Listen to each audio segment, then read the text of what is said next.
So I appreciate very much the opportunity to talk to all of you and to share the stage with Ambassador Helen Campbell, which I think is the most natural thing for us to do, talk about this together. My thanks to the European Movement Norway for organizing this event, and to our moderator, Christian Borch.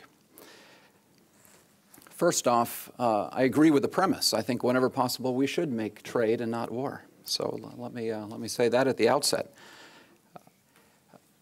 Before coming here today, I had originally planned to bring a PowerPoint presentation of my own, and then I saw Helen's and decided that the gold standard was already there.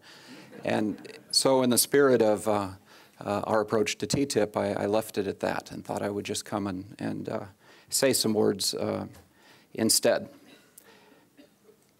So I will reveal a bias right up front. Personally, I believe that the United States and Europe are stronger when we are working together on whatever the issue.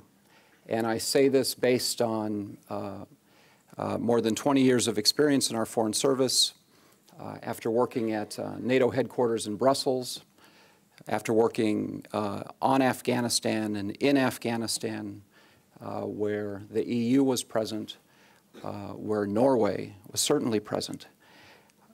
The transatlantic relationship, including NATO, including the EU, is profoundly important to our security, to our prosperity. And it's a relationship that we have that's based not just on strategic objectives that are shared, but really on, most importantly, on shared values. And the economic dimension, trade and commerce, is a very important component of this transatlantic relationship. Helen has already described the importance of the transatlantic economy, this older, long-standing relationship, which includes nearly half the world's GDP, and upon which about 15 million jobs depend on U.S.-EU trade. So if I were to report on the state of the relationship right now, I would say it's very strong, it's very healthy, it's very mutually beneficial. What we're trying to do through TTIP is take it that much further and to strengthen it all the more. So it was a little over 2 years ago, in June 2013, that the United States and the European Union launched these negotiations. It was just a couple of weeks ago in Miami that we concluded the 11th round of negotiations and moved this process forward. And so I am here to tell you today that there is a very strong political will on both sides of the Atlantic to conclude an agreement before the end of 2016. I'm also here to tell you that we're confident this will be of real value and benefit to the United States, to the European Union, and I think to Norway as well. And I will tell you these things in fewer than 6,600 pages, which I'm sure you'll appreciate. So what are we trying to do as we negotiate a TTIP? First, we're trying to increase trade and investment, the flows both ways between the U.S. and the EU, so that we can create more jobs, we can increase economic growth, we can give our consumers, our citizens, greater choices. This is founded on a shared value and belief on the importance of competitive markets, the importance of quality of life for our citizens. The trade relationship is already strong, and there's a great deal already, but there are still unnecessary barriers that limit opportunities, that drive up costs. You look at tariff levels, they are low between the United States and the European Union by global standards, but they still exist and in some cases are in the double digits. So we can do more there. Our goal is ambitious. We want to completely eliminate tariffs on products that are traded across the Atlantic. We also want to reduce the technical barriers and simplify the paperwork and simplify the customs.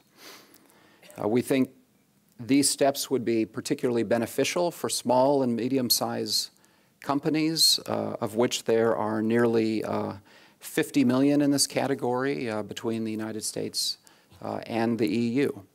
But it is the small and medium-sized companies that are, I think, most negatively affected by these kinds of barriers. And the research that we've looked at shows that those companies, those small and medium-sized companies that are exporting, are creating jobs faster, growing faster, paying higher wages and salaries than those that are relying purely on domestic markets. Intellectual property protection will be an important part of the TTIP, and support and protection for investors will be an important element, and we're looking forward to taking a very close look at the proposal that will come from the EU with concern to investment. The second goal I would highlight is that we have to continue to have the highest of standards.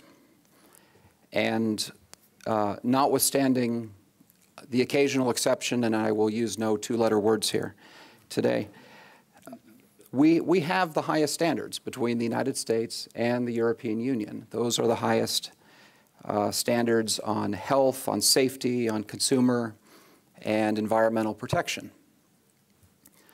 And when we undertook this effort from the very beginning, we agreed very clearly that we're not going to be diminishing, lowering those standards in the course of these negotiations or in the final outcome, but both sides are firmly committed to the highest standards in all of these areas.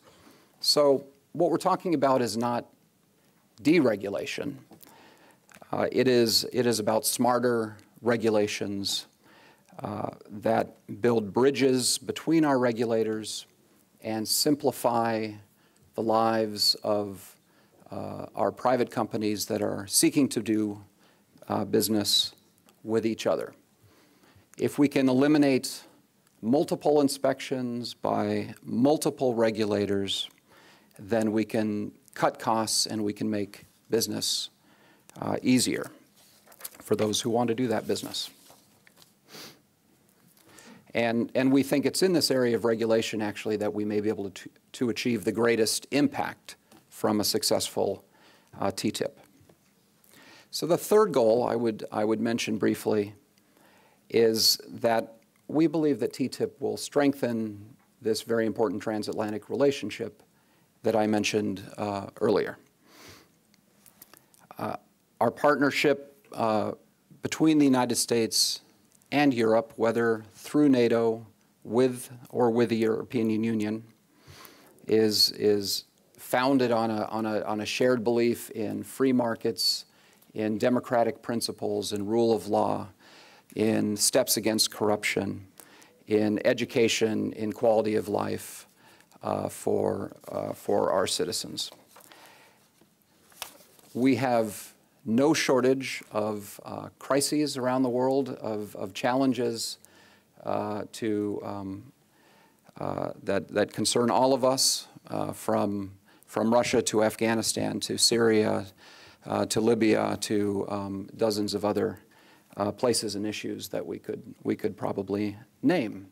And we have to take every opportunity to further cement this relationship that we have, which enables us to look outward and to be effective together. So finally, what does all this mean for Norway? And I agree with what Helen said earlier. We know that Norwegians are following this process and these negotiations very closely. I think that Norwegians should. I think Norwegians should be interested Trade, I have learned since moving to Norway, is very much a part of Norwegian DNA. Norway looks outward. Norway needs market access. We are confident that that the economic benefits, that the economic boost from a successful TTIP should also be of benefit to Norway. And certainly there should be new business opportunities for Norwegian companies coming out of this agreement. What that will look like in the end, I think, is still not clear. There's a long way to go in the negotiations, and so particular impacts on particular sectors, I think, is still something to be determined and something that will have to be learned in the future. I would say that we are committed to staying in the closest contact with Norwegians as we proceed. We've done our best to have the most transparent process possible, recognizing that there is always a balance between confidentiality and transparency in any negotiating situation. But for our Norwegian friends who are close in our thoughts, we will certainly stay in the closest of communication as this moves forward. So I thank you for your attention, and we'll stop there.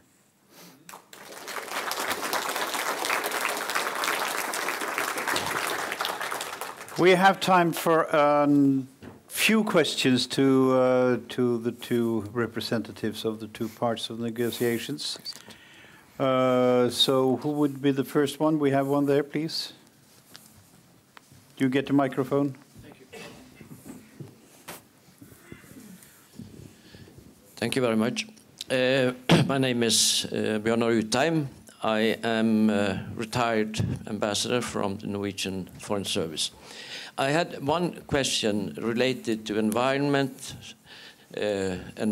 sustainable development. I noticed that this is part of the TTIP negotiations, which I think we all agree is very good. As we all know, the European Union has very ambitious goals and targets when it comes to climate, CO2 reduction. And we also have noticed that the United States, as well as China, has over the last year come up with very positive goals or targets which they foresee as to CO2 reduction. But still, I think there is a wide gap between the ambition, the goals of the European Union in the climate field compared to United States. So I just wonder, how do you foresee this climate chapter, if I so may say, in this agreement? Do you foresee a coordination between the environment standards in this agreement, which I think would be very good? And so that is really my question. Thank you very much. Yeah. Question for both of you, I suppose. Yeah. Who'd like to answer first? Shall I go first, Jim? As you wish. Yes, please. I mean, two things. It's I think we're 24 days ahead of Paris today, if I recall correctly, starting on the 30th of November. I think, you know, just on that, we have an incredibly close cooperation with Norway, which I think is important to work out, to mention, which we value enormously. Maybe I can't comment on the US and Paris, but I would say one thing TTIP doesn't do is we don't change our standards through TTIP. So we're not going to be changing environmental protection or what we do in Paris through this agreement. If we decide to do that, we'll do it together, you know, we'll do it on our own sides, and then if we decide we want to come together, we'll do it. So I think that's one of the principles here, that we're not actually changing our domestic or EU legislation through TTIP. You know, we'll try and do that. Hopefully, if we decide this is an important area, we'll see where we can converge. I think that would be the way there. But I think in terms of protection standards as a global trading partner, we probably have a lot in common on that. Yeah. But, yeah. Right. Well, I would agree completely with that. I would add only, these are, of course, there are separate processes going on. Our administration has put a big priority on an ambitious outcome from the upcoming meeting in Paris. It is a very big priority for our president and this administration. We want ambitious outcomes. It's actually one of the reasons we've steered away from legally binding, because we don't want to constrain, I think, what countries will commit. But Helen has laid it out exactly right from our perspective. Any more questions? Could I ask just one question which puzzles me in the EU as I am? What will happen to the negotiation process if the outcome of the forthcoming presidential election leads to Hillary Clinton's victory? I mean, They teach us in diplomat school to always avoid hypothetical questions, and it is not quite hypothetical, is it? And for good reason. Yeah. But look, any negotiation or process when you go into an election year automatically becomes more complicated, where you need, including where you need congressional consultation and eventually approval. So I think that our goal is to get it done in 2016. There's of course precedence for carrying over into subsequent administrations if we found ourselves in the unfortunate position of not being done, and then I think the candidates in our campaign will probably debate this issue, I would imagine, over the next year. So it's like Charles de Gaulle said, that it is with political points of view as it is with young girls and roses. They last as long as they last. That's what you're saying, yeah. That's exactly what I was going to say. No, that's what I thought I heard. One question for you, Helen Cappel, as well. Could you say something about the role of the single nation members of the EU? What sort of influence do they have on the collective negotiating position? I mean, the one thing I didn't outline today is how this process works in Brussels, because you know, every stage of this is discussed with the member states. You know, I think the negotiations, the mandates, and that is they're discussed along the way. Also, later in the process, of course, we have the European Parliament to get this through, and it has a ratification process. So there's the oversight there, and I think all the negotiators know that the final deal has to be something everybody can accept. So that's in their minds from day one. So, you know, we have to work with that along through the negotiations, I think. And there is a detailed system for consultation and involvement along the way in Brussels as well. Thank you. Yeah. My name is Jan Erik Grinem. I'm president of European Movement Norway. I was just going to ask that question, so I can just follow up on that question. Because people are complaining about lack of legitimacy, both in the US and in the EU. Are they right or wrong? One-word answer or the two-word answer? Well, there has to be a conversation. There has to be a discussion, and people have to have the opportunity, I think, to get information, to hear the explanations, to hear people make their arguments. I suppose that coming into towards an election in our system, they may have that opportunity even more so than usual. But I think also in the efforts that Helen described, for us to be transparent, we're making that information available, and those who want to engage in this conversation have that opportunity, which is very important. We have a detailed stakeholder consultation behind this, which if you take a look at the website here, you'll find out about that. I think on a couple of issues recently, there have been like 150,000 replies. So we're trying to be open and legitimate. I think it's, compared to other trade negotiations, this really is a step ahead, even though, and we're learning from it the whole way. I think the fact that we see a trade strategy come out midway through is actually very significant in that respect. Yeah. Okay. Then, thank you so much for your presentation.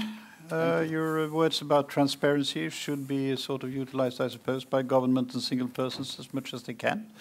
Just digging into it and asking you questions about the further thing.